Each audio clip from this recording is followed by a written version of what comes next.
Num determinado momento de janeiro de 2026, Scott Bessent, secretário do Tesouro americano, pegou o telefone e ligou para o ministro das Finanças japonês.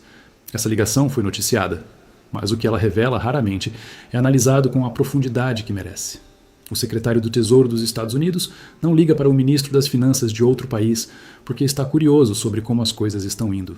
Liga quando está genuinamente preocupado com o que está vendo nos mercados e quer que o outro governo tome medidas que estabilizem uma situação que está gerando pressão sobre os próprios mercados americanos.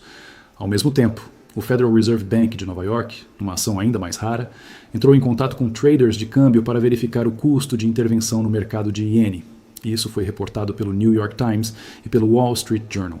Quando o Fed de Nova York faz rate checks, traders do mundo inteiro entendem imediatamente a mensagem. As autoridades estão ativamente considerando intervenção e podem agir a qualquer momento. O dólar caiu mais de 2% imediatamente, após essa informação vazar. O iene subiu mais de 3% em 5 dias. O ouro atingiu recordes acima de $5.000 a onça. A prata cruzou $100.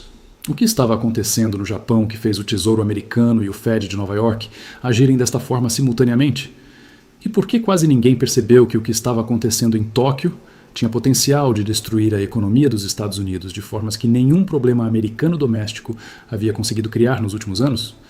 Sou o Primo Yang e este conteúdo não é aconselhamento financeiro. É análise de dados verificados de fontes primárias de altíssimo nível, incluindo JP Morgan, o American Enterprise Institute, a Morningstar e o Al Jazeera. Deixa nos comentários de onde você está. Para entender por que o Japão tem esse poder específico sobre a economia americana, é preciso entender uma relação que foi construída ao longo de décadas de forma tão discreta que se tornou parte da paisagem, algo que todos presumem que vai continuar existindo sem questionar se pode parar. O Japão é o maior credor estrangeiro dos Estados Unidos. Detém aproximadamente 1,2 trilhão de dólares em títulos do Tesouro americano, mais até do que a China, que era, historicamente, o primeiro lugar neste ranking. Esse 1,2 trilhão não é dinheiro que o Japão tem parado num cofre por patriotismo americano. É capital que foi alocado em treasuries porque, por décadas, fazer isso era a decisão racional de qualquer investidor japonês. A lógica era a seguinte: a taxa de juros no Japão estava próxima de zero ou negativa. Os títulos americanos pagavam rendimento real acima de zero. O investidor japonês, seja uma seguradora de vida, um fundo de pensão ou um banco regional, tomava capital japonês a custo praticamente zero, convertia para dólares, comprava treasuries que pagavam mais e embolsava a diferença. Essa operação, multiplicada por todos os investidores japoneses ao longo de décadas, criou uma demanda estrutural por treasuries americanos que subsidiou o custo de financiamento dos Estados Unidos, de forma que Washington não precisava negociar nem anunciar. Era automática. Os japoneses compravam porque era o melhor trade disponível para quem tem acesso a capital de custo zero. O American Enterprise Institute publicou em análise de março de 2026 uma frase que resume essa relação com precisão que merece atenção completa. Se há um país que realmente importa para os mercados financeiros americanos, tem que ser o Japão. Não apenas pelo mercado de títulos de 8 trilhões de dólares, que é o terceiro maior do mundo, mas porque o Japão tem sido um dos maiores fornecedores de liquidez tanto para o mercado de ações quanto para o de títulos do governo americano. E então o Banco do Japão começou a normalizar sua política monetária. Em dezembro de 2024, aumentou a taxa para 0,75%, o nível mais alto em 30 anos. Sinalizou que mais aumentos viriam em 2026.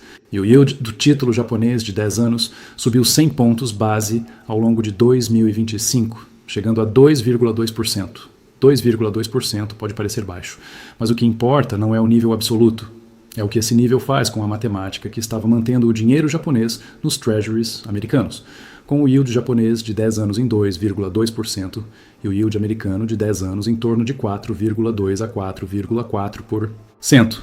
O diferencial está em aproximadamente 2,2 pontos percentuais.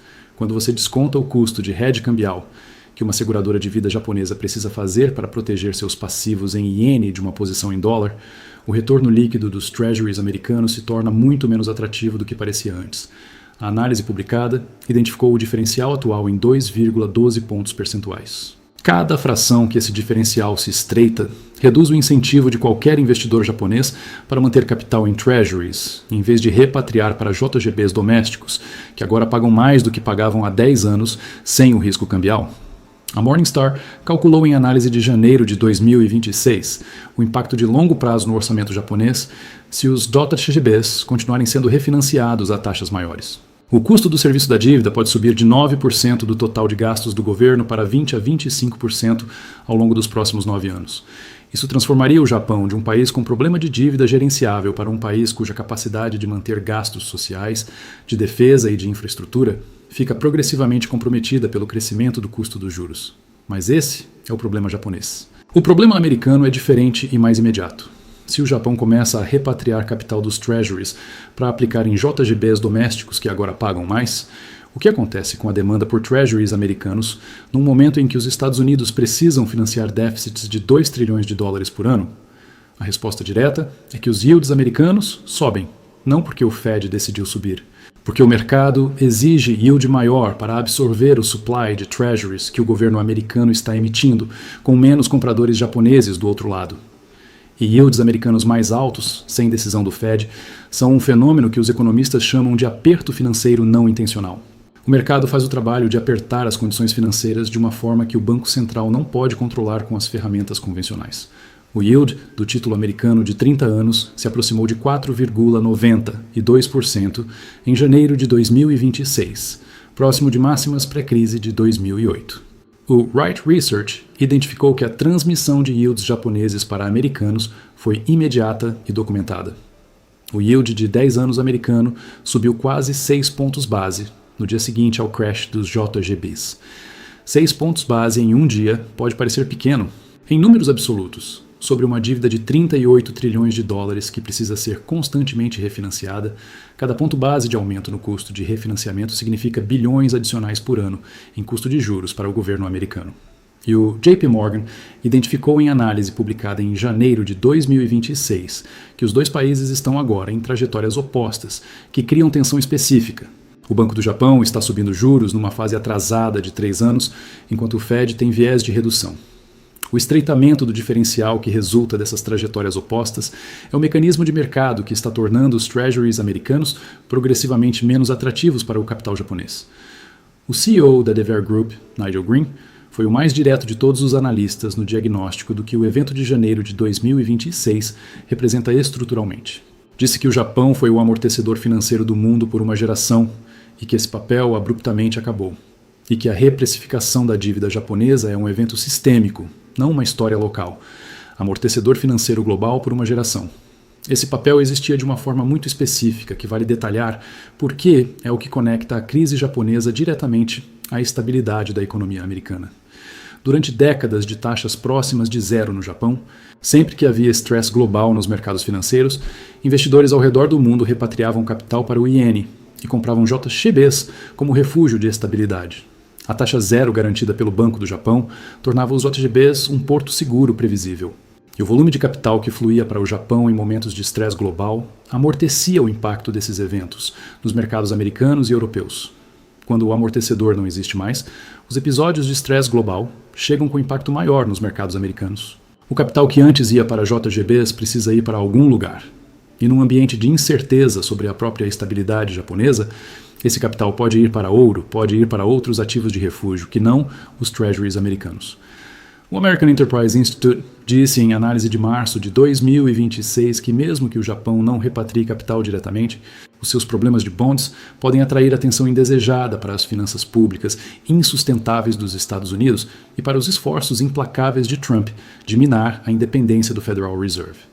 Esse é o canal de contágio mais sutil e mais perigoso de todos, não a venda direta de treasuries pelos japoneses, mas a revelação que o episódio japonês faz sobre a vulnerabilidade de qualquer país com dívida alta e déficits crescentes. Se o mercado decidiu punir o Japão por ter dívida de 236% do PIB e anunciar mais gastos fiscais, a próxima pergunta que os investidores globais vão formular naturalmente é sobre os Estados Unidos com 120% do PIB de dívida e 2 trilhões de déficit anual. O Japão foi o teste. A questão é se os EUA são o próximo. O Scott Bessent, que ligou para Tóquio em janeiro de 2026, sabia exatamente isso quando discou. Não estava preocupado apenas com o iene ou com os JGBs.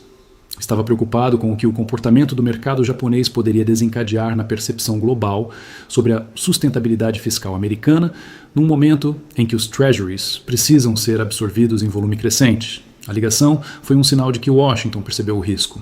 O fato de que essa percepção não chegou ao debate público com a clareza e urgência que merece é o que justifica o título deste roteiro. Quase ninguém percebeu. Não porque a informação estivesse escondida. Estava disponível nas análises do AEI, do JP Morgan, da Morningstar, do Wright Research e do Al Jazeera, todas citadas neste conteúdo. Mas estava disponível no vocabulário de quem entende de mercados de títulos soberanos, diferenciais de yield, carry trade e transmissão de política monetária entre países.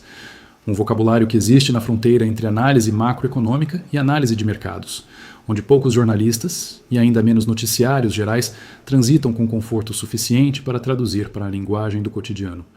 O que este roteiro fez foi exatamente essa tradução. E a mensagem traduzida é esta: o maior fornecedor de liquidez para os mercados americanos por uma geração inteira está saindo da função que ocupou. Não abruptamente, gradualmente, mas de forma documentada, mensurável e acelerada pelo ambiente de normalização monetária japonesa, que o Banco do Japão sinalizou claramente que vai continuar. O buraco que essa saída deixa no balanço da demanda por treasuries americanos precisa ser preenchido por outro comprador. E num mundo em que China também está reduzindo sua exposição a treasuries, em que países do Golfo estão questionando o petrodólar, e em que o déficit americano exige 2 trilhões de novos treasuries por ano, a pergunta de quem vai comprar o que o Japão está progressivamente parando de comprar não tem uma resposta tranquilizadora disponível no momento.